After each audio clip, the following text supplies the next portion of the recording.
দেখো বন্ধুরা আমি কি করছি, এটা কিন্তু বুঝতে পারছো কি ভাজছি? পটল ভাজছি। ঠিক আছে, পটল ভাজছি। আরও এখানে রেখেছি, দেখো ভেজে আমি। ঠিক আছে, এখানে রেখেছি পটল কটা ভেজে, এই যে এখানে কটা আছে, আর বাকি কটা ভাজছি। আর এখানে আমার আছে কুকারে, দেখো সাদা ভাত করে রেখেছি। ঠিক আছে, আমি কুকারেই বানিয়ে রেখেছি। আর এখানে দেখো আলু, কচু, মানে যে গাটি কচুটা আছে না, কাঁচা লঙ্কা, মানে পাকা পাকা লঙ্কা কতগুলো দিয়েছি, 3-4টে দিয়েছি, কারণ কচু তরকারিতে বেশি ঝাল হলে ভালো লাগে না। তার একটু লঙ্কার গুঁড়ো দিয়েছি, 1 ফোঁটা নামমাত্র। আর গরম মশলা দিয়েছি বেটে, জিরে হলুদ তো দিয়েছি। পেঁয়াজ দিই না কিন্তু, কারণ আমি কচু তরকারিতে পেঁয়াজ একদম পছন্দ করি না। আর মাছ দিলে তো আরও ভালো, তো বলার মতো নেই। তো যাই হোক, দেখো পটলগুলোকে ভাজা হলে এখন ভাত খাবো। তোমাদের নিশ্চয়ই খাওয়া হয়ে গেছে।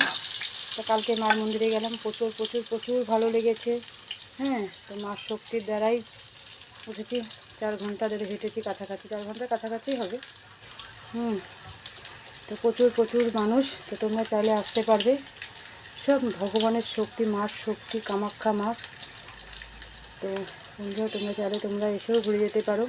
তো আজকে তো শেষ, কালকের থেকে মার আবার দরজা খুলে যাবে, কালকের থেকে মার পুজো শুরু হবে আবার। ঠিক আছে, তো যাই হোক, তোমরা ভালো থাকবে। Bye bye.